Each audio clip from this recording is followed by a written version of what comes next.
wonder what happens behind a headline? How do we make sure journalists are honest about what they say? By incentivizing independent fact-checking, the revolutionary platform OVIS filters out fake news, leaving only the objective truth. By liking and subscribing, you are helping us end fake news by incentivizing the truth. Welcome, everyone. The catchphrase for today's podcast is facts versus truths. In today's world, journalism is more needed than ever. Journalists, on the other hand, are also distrusted more than ever. The OVIS platform brings in independent fact checkers to rectify the distrust. Today, we're bringing in a professional fact checker to discuss how fact checking is done and how to make sure the news is trustworthy, verified, and accountable to the public we serve. On the show with me today is Professor Desi Hanford. Desi is the Director of Academic Integrity and Appeals at Medill School of Journalism, Northwestern University. She teaches fact-checking, investigative workshops, and business reporting classes.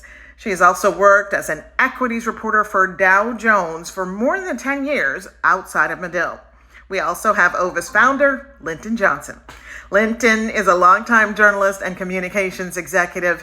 He has just created the world's first blockchain-powered decentralized news community, which allows everyday people to incentivize the truth. And last, we have OVIS producer Solstice Luo. Solstice is an investigative journalism student at Northwestern University who cares deeply about finding the truth. Thank you, Traci. We got a great guest today. Desi, you're a professor at Northwestern, Medill School of Journalism, arguably the #1 journalism school in the country. I got to say, we'll say that's a fact, right? Because, we're going to be talking about facts and verification a little bit later here, but I'm just going to say it's a fact. Anyway, great to have you here. Love to learn a little bit more about you. How did you get started at Northwestern? Why did you get into investigative journalism? Tell us all about it. Thanks, Linton. Thanks for having me. It's really an honor to be here with you and Solstice and Traci, and I'm very excited to be here. My path to Northwestern was not what I guess I expected it to be. I was a reporter for several years, many years, kind of a general assignment reporter, dabbled in news, dabbled in sports, did a couple of different beats. And then went to Medill and earned my master's degree just because I thought maybe at some point I'd be able to teach somewhere. I didn't think it would be at Medill, but I hope to teach somewhere. And I graduated and I ended up in New York, and through an alum, a Medill alum whom I had actually never met, got into business reporting. Oh. And I was a very unlikely business reporter. I was one of those people who, if anybody knows what a check register is, yes. Put things in my check, right? Okay, right, you know what it is. Yeah. Who would put things in her check register and, actually balance her checkbook lest I incur the wrath of my father, who would be like, "Have you balanced your checkbook lately?" And I'd be like, "No." He'd be like, "You might want to do that." So I became a business reporter. And I say unlikely because I really did not know anything about business reporting. But started out covering mutual funds and pension funds in New York, then went to St. Louis and started covering publicly traded companies there and a few other things for Dow Jones there. Transferred up to the Chicago office, started covering companies like Amazon, which was not the Amazon that we know today, and some other online retailers. And it was there that I reached out to the person who was the graduate school director at Medill and said, "Hey, if you ever, need someone to teach, if I can help in any way or, anything, just let me know." And so I started teaching one class a week while I was still reporting at Dow Jones. And it was a business seminar teaching about the very basics of business. And I really felt like I became a business reporter, and it was baptism by fire, honestly, which is not a great way to become a business reporter. And I always thought, boy, if I could help someone avoid going through what I went through, I'd like to pay that forward. And so I got the opportunity to do that.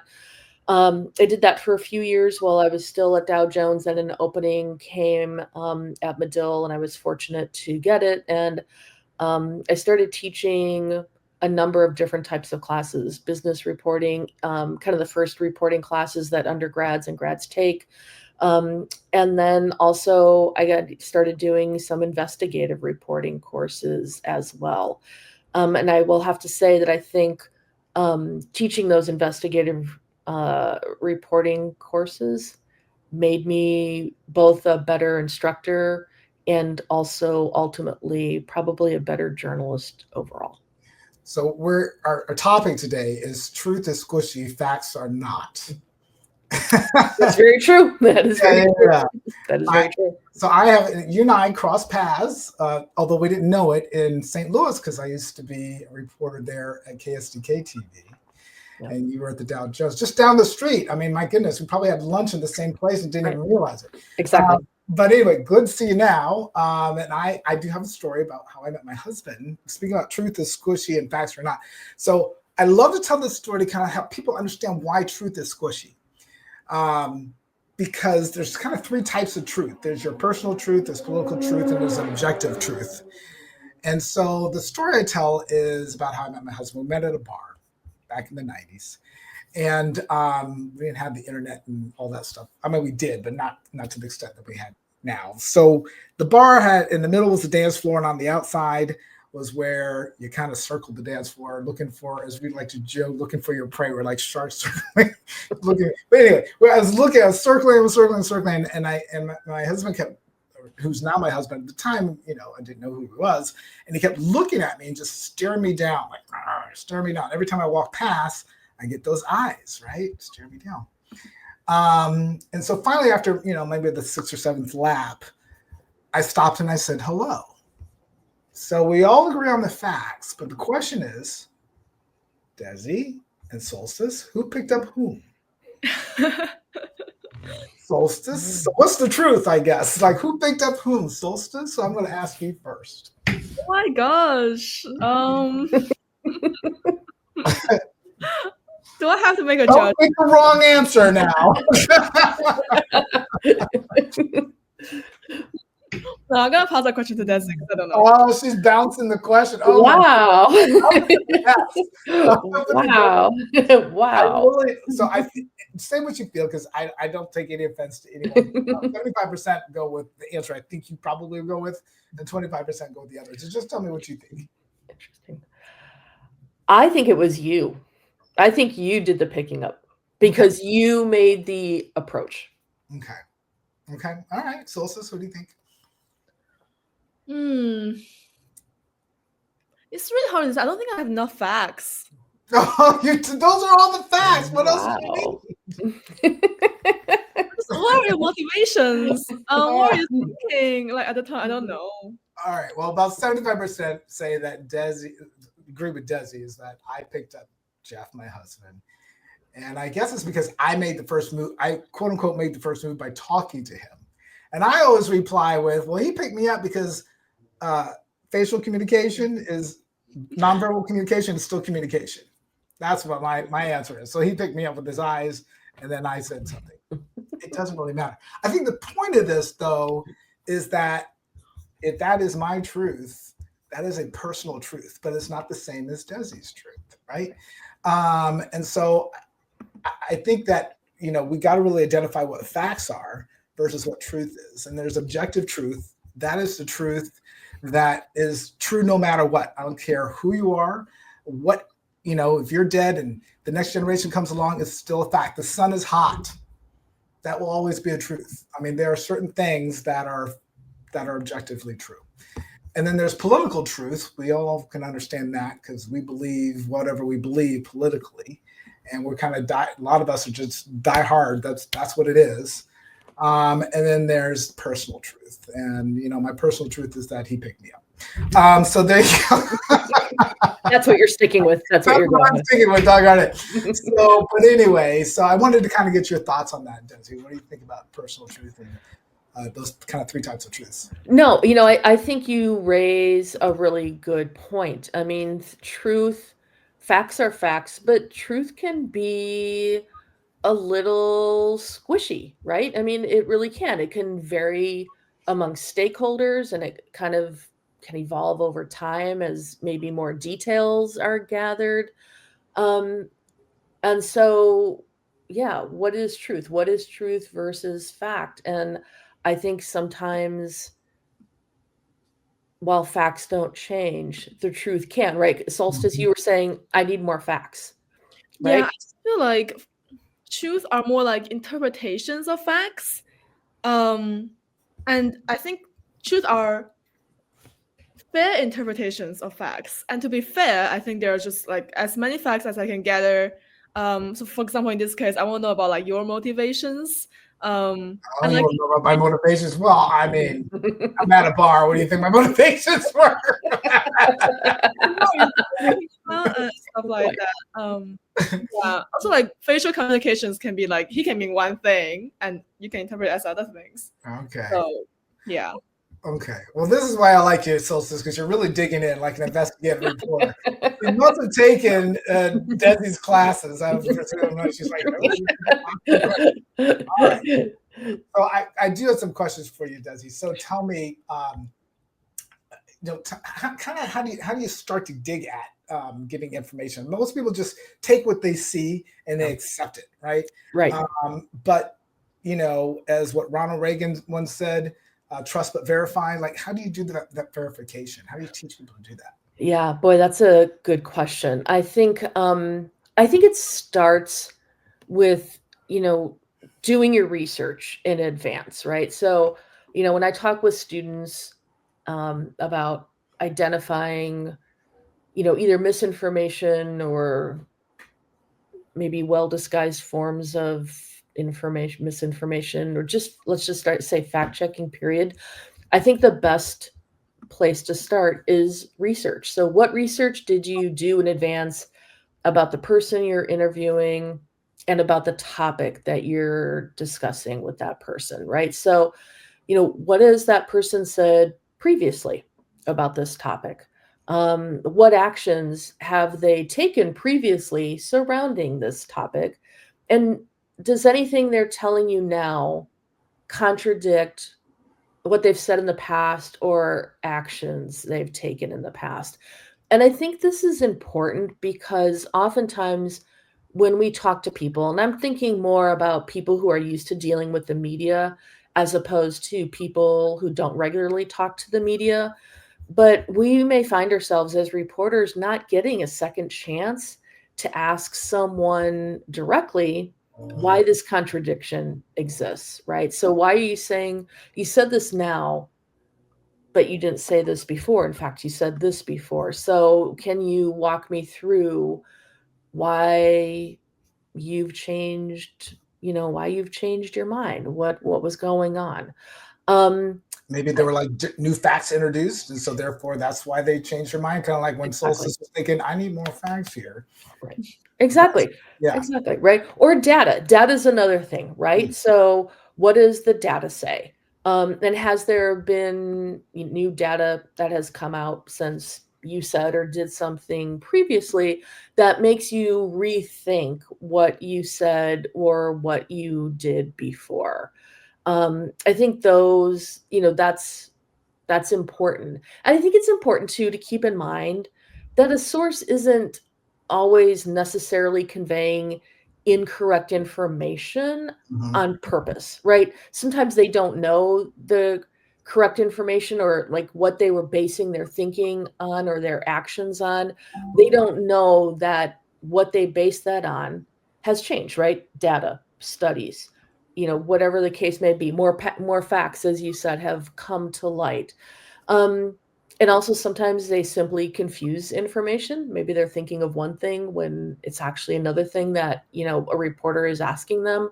Sometimes they simply misspeak. And so I think it's, again, there's a difference between speaking with public officials who talk to journalists, reporters, editors all the time. They have media training. They tend to know facts and figures, and people who rarely talk to the media. And then I think also we have to think about, is the person citing the most recent information. So if you say to them, okay, but you said this 6 weeks ago, 6 months ago, again, do they have the most recent information or do they not? Because, right, things change every day, almost every hour now. So making sure that, what is the most recent information that they're basing their decisions and their comments on? When you're teaching folks in your investigative journalism course how to fact check, or at least to get started, what are some of the common things that you tell them to do just to get started? Like, what are kind of the first steps? Yeah. So the first step is please read the Elements of Style. That's one of the best things to do. I think it's one of the best things. If they haven't read it already, I think it's in its You mean fourth edition. the book, The Elements of Style? Yes, yeah. right. And why is that so important? I know. It's a good question. It's very comprehensive. The editors have updated it, and they have thought, I think, very thoroughly about what is in that book and why they're putting in that book what they are. And it talks about verification, which, again, I kind of put fact checking under the umbrella, if you will, of verification. And they talk about how journalism is a discipline of verification, right? It's built on being transparent with readers. It's built on being humble and not arrogant, knowing when you're wrong and when you're right. And they talk about how they note how verification is the scientific-like approach to getting the facts right. And it's a great book. It's a terrific book. My colleagues whom I've worked with also point to this book as being very, very helpful, and what I would argue being one of the first steps that students should take. The authors of the book talk about the discipline of verification is really what separates journalism from other things, be it entertainment, propaganda, whatever the case may be. And making sure that what you have is correct. So that's one step. And there are other steps that we can talk about, but I think that the Elements of Style is one of the best places to start. Solstice, you've taken Desi's class, correct? Yeah. Well, tell me a little bit about what your thoughts are on facts. I think facts are more easily to verify. Mm-hmm. But sometimes facts are not really that like there's a very fine line between facts and opinions. Yeah. And sometimes I think facts are they can be based on like different sources, as Desi mentioned. So they can be data, they can be like talk to you, like they can be something that like a witness or a primary source told you. And sometimes you have to like really be careful with it. You have to like shake the facts out of the statement, so to speak, and then fact check those. So that's my take. Well, Desi, so with that in mind, how do you verify sources, especially when you don't know whether they are actually credible? Yeah, no, that's the hardest part, right? That's the challenge. And I think there's a couple of steps that we can take as reporters. I think we can take to heart, first of all, what's said in the Elements of Style about fact checking or verification. I think researching what has been written about the topic, and again, what someone has said about it previously, things like databases that can help reporters fact check both locally and nationally, right? So whether it's the Bureau of Labor Statistics, the census, county health records, police records, looking at databases, and I think being comfortable with databases can help in that respect, Linton. I really do. And I have to say, I was one of those reporters who went into journalism because I really like to write. I did not go into journalism because I loved math and I loved databases, right? And I love spreadsheets. That was like the furthest from my mind. Yeah. But I think it's very helpful for us as reporters, as journalists, as writers, to become comfortable with databases, whether it's, Excel or Google Sheets, and maybe, taking a class, even if even if it costs a little bit of money, to be comfortable around that so that, we know how to import things correctly into an Excel sheet or a Google sheet. And how do we do some basic things using, those sheets so that we can get the information that we need. I think having a tracking system. So who did we talk to? When did we talk to them? What did we talk to them about? And is there anything in there that's contradictory?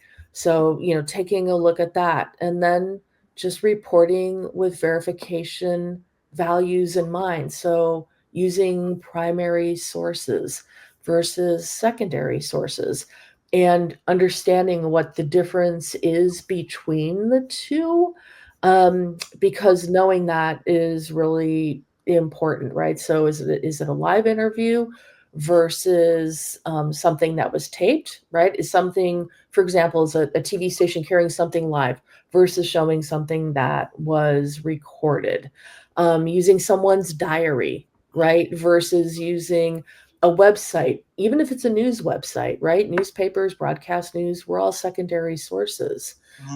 And being aware of that. So try to go to primary sources as much as possible. So try to get right directly to the source, the person who created the information, that type of thing, right? Exactly. Yeah. Okay. So a lot of people don't have time to do all this. Right. We do want to do a little bit of fact checking. Can you give us some ideas, some places to go where I just want to double check something? I don't have the time to do what a journalist actually does, but where could I go to get at least kind of assure myself that whoever said what they said in the conversation is actually true or is coming to some sort of being close to being true? Right. No, that's a great question. I think there are a couple of resources that you can think about. I think for probably the first one would be to actually kind of question yourself, right? So if you're doing the reporting and you don't have a lot of time, one of the things though you can do is think about, is this the best source for this information? And why do I think so? So kind of do a check on yourself. Like think to yourself, why am I going to this person and why am I not going to that person? Right? One of the things I tell my students, and it doesn't matter what class it's in, is the people you don't interview are just as important as the people you do interview. So think about, why is this person the best source for information and why do I think that? And who else might have a stake in this topic? And what are my biases in finding sources? And what might an alternate viewpoint be?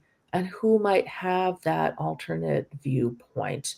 And just in general, kind of circling back, asking sources, how do you know that? And how else might I confirm that? Beyond you telling me that it's true, how else, and this is kind of goes to your question, Linton, but how else can I confirm that? So knowing which databases again to go to, which documents to go to, and then there are several websites that I think can be helpful as well. You want to give us a couple Sure. websites you think are good? Sure, yeah. Let me grab some so that I'm not tossing around for them. I think one of them is the Verification Handbook. This was edited by Craig Silverman.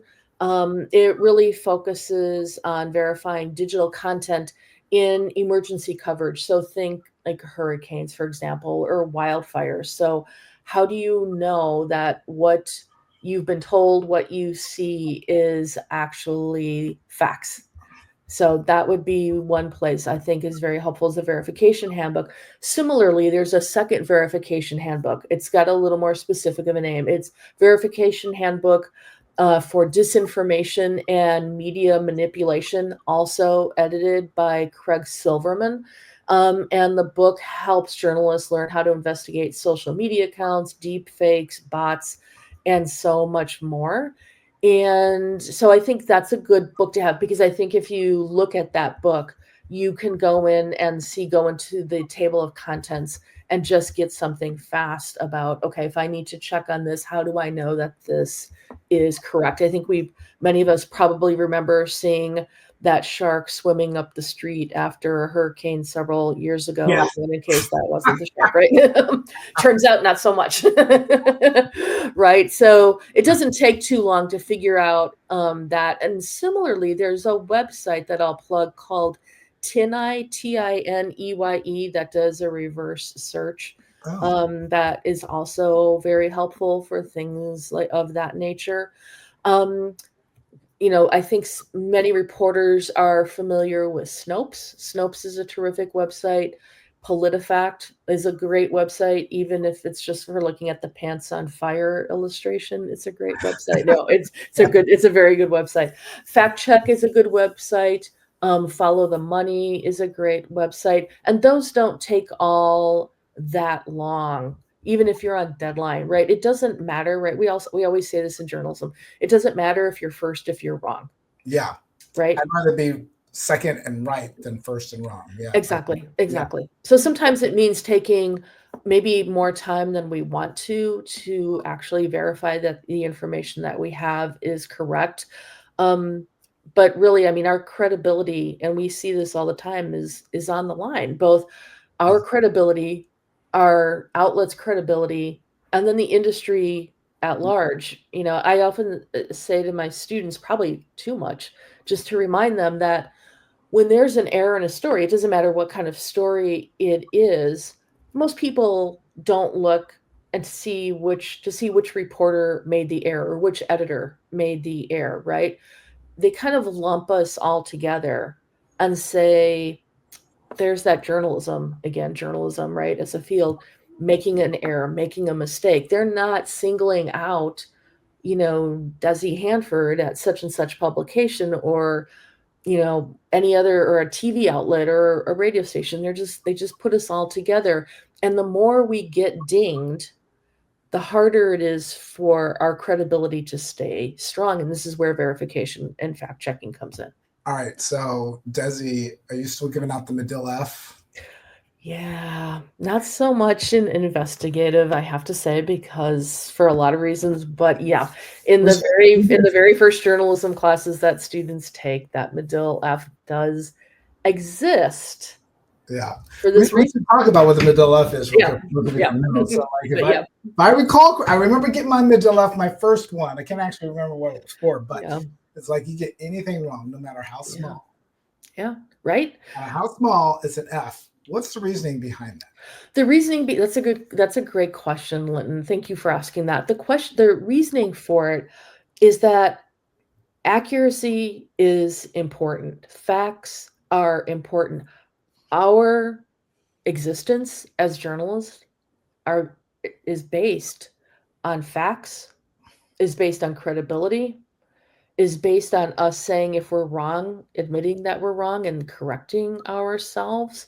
So, if I see my name in a story and my name is misspelled, if I can't trust you to get my name spelled correctly, how in the world am I going to trust you when you publish something like the Panama Papers? Yeah. Right? I mean, my goodness, you couldn't remember to put the third E in my name. Right? So it's the little things, right? It's the little things that count in journalism, because the little things are actually quite big. Solstice, 2 questions for you. One, have you had the Medill F yet? Whether you want to admit it or not. Have you had the Medill F? No Medill F? Okay. Medill. No, not yet. That's great. Yeah, I've had, like I said, I had one. And then secondly, you can only get a C, right? Once you correct it. So at least I don't want to speak for the classes that Solstice took, but in the first year class, you can get, usually by the time you average it out, because we want students to learn. This isn't just penalizing for the point of penalizing. It's go back and find the error and correct it, and then maybe make some other improvements, not necessarily errors, but improvements to the story. So what you do is you average the grade that they earned after they did the rewrite with the original grade. And so again, it's not to be like, bring down the hammer. it's to grab attention and say, look, it's this important, right? It's this important. And because we don't want you to think that it's only a hammer, your grade's not going to stay like that. Right. What's important to us is that you are much more careful and that you are much more aware of maybe where you don't pay close attention. Maybe you didn't fact check something. Right. So, yeah. So Solstice, you've done some investigative journalism, which is great. So what are your favorite sources? Where do you go? My favorite sources. Yeah. I love my FOIAs. Okay. Them, because FOIA being Freedom of Information Act. Is that what you're saying? Okay. Yeah. So those who don't know, tell us what that means by doing a FOIA. So FOIA, Freedom of Information Act, is a request to send to public offices to request public records. And it can go like very far. It can be like, emails from a public email address. For example, the mayor of Chicago assigned to like maybe the police station. You can request the emails. And then you can request things like, for example, how many people died in Illinois prisons from like 2015 to like now. So you can request all kinds of records as long as it's public. And FOIAs are really, really helpful for like data reporters and investigative journalists like me who, we can go through the data and we can see like trends and we can find stories from those trends. So yeah, I love my FOIAs. They're my favorite kind of sources because usually they don't really lie. There are some kinds of like inaccuracies if the FOIA officer doesn't really understand what I'm asking for, or if the records just like don't exist even though they should, and stuff like that. So, but in general, I would say that's my favorite kind of source. And then my second favorite, I think maybe just like officials. Like politicians. I was interviewing politicians in Springfield, Illinois, in my last quarter in Chicago last winter, and like they are pretty well versed, I would say, in like what kind of facts the media needs and what kind of statements they have to make, and they're really clear on the distinction between the two because I think they're trained to do that. So yeah, that's my second favorite kind of source, and then I guess my third favorite, or maybe like on par with the second favorite, is actually that like general public, like when they're interviewed about a certain story, because they might not have all the facts, right? But they do have like a standpoint that's really strong, and those are important personal truth as well, I think, for journalists to consider. So yeah. Okay. Last couple questions here, and this one is for Desi, and for Solstice as well. I want to know, when people don't believe the sources, like they don't want to believe the website from the government, how do you deal with that? Yeah, that's a good question. I mean, right, we're seeing that now to some degree with the Bureau of Labor Statistics and the job numbers that came out a few weeks ago. I think making sure that we're right, and by right I mean accurate, putting facts in our stories. And sometimes I think it would not be a bad idea, even on a sidebar or in a little area, saying this is how this site, so let's just use the BLS, the Bureau of Labor Statistics, as an example. This is how the BLS gathers its numbers, how it gathers its data. And therefore, this is why we trust it. And I think we can also say that there is nothing that is perfect, right? Part of the reason that the BLS numbers, kind of got caught up in the way they get caught up was that there were revisions. And that's not unusual for the BLS. That's not unusual for a lot of economic indicator type of numbers. Explaining that, I think, would go a long way in helping people trust the sources that we go to as journalists, saying, again, this is right, there are revisions, and here's why there are revisions, because more information is gathered over days and weeks and sometimes even months.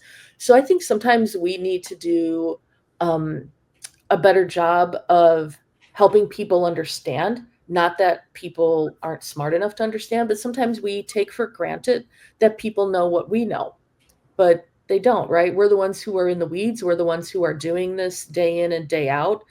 And so I think helping people understand why we go to the databases that we go to, why we trust them, why we go to the people that we go to, would go a long way in starting to address. I don't think it would fully address, but I think to start to address that. Solstice, what is your take on this? I think maybe transparency is key. We do see a lot of people not trusting government, like especially these days, I would say.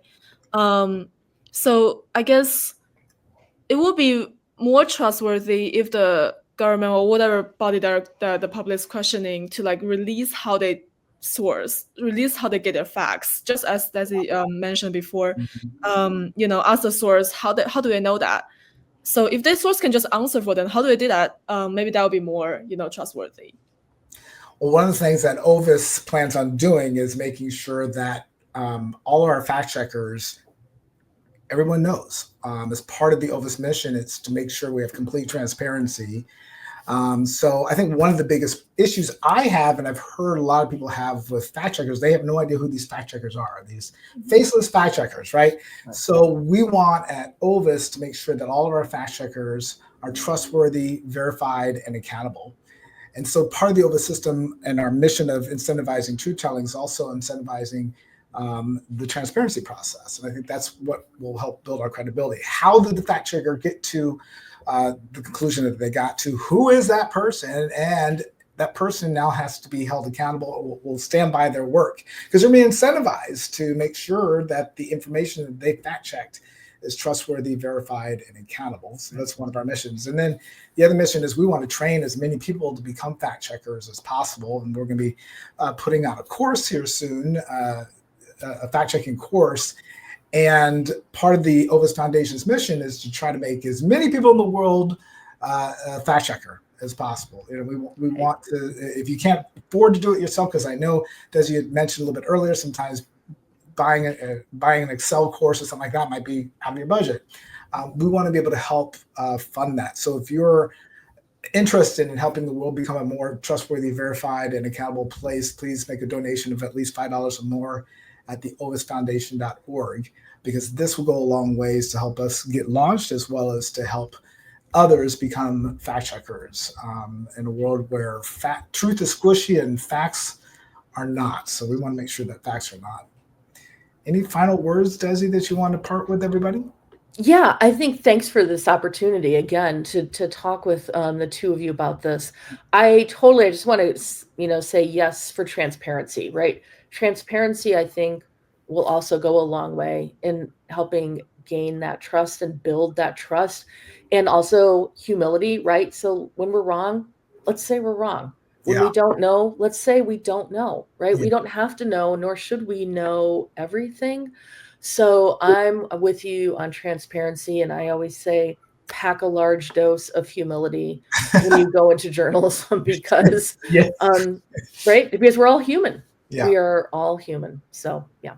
And I've also asked the audience to pack a little large dose of grace too. Yeah. Solstice, any final words for you? I actually have a final question. Oh, final question. All right, that works too. Go ahead. You're a journalist. You can ask questions. So I'm thinking, I want to ask you if there's any like one red flag that makes you kind of like not trust a source, or if there's like a green flag where you think, oh, this source might be more trustworthy. Okay. Good question. Yeah, I think if someone can't explain to me why their answer is different now than it was previously, or why the actions they took now are different than the actions they took previously. Like, again, people change their mind, more facts come to light.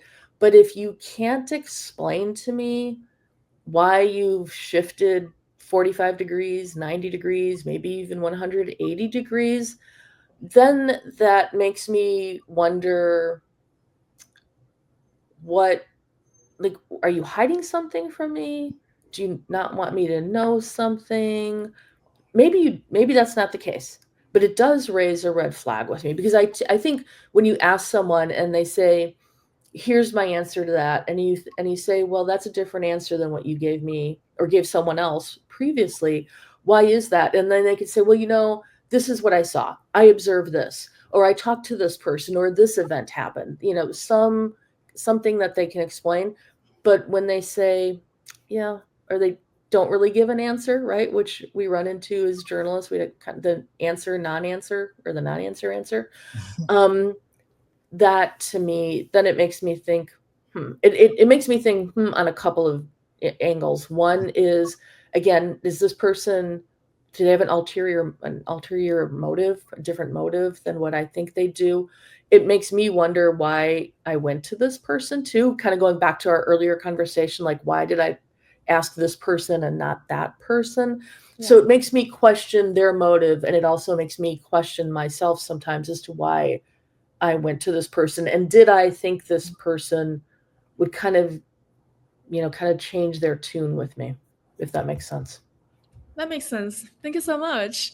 Yeah, thank you very much. I really appreciate your time for being on the podcast with us today. Solstice, great job getting all this set up. Really appreciate it. So let's get out there and fact check, and make the world a much better place. We appreciate everybody's time. Back to you, Traci. Thanks, Desi, Linton, and Solstice. That does it for us on the OVIS podcast today. Be sure to follow us on social. You can find those links by visiting our website at ovisnews.com. That's ovisnews.com. I'm Traci Grant. Thanks for watching.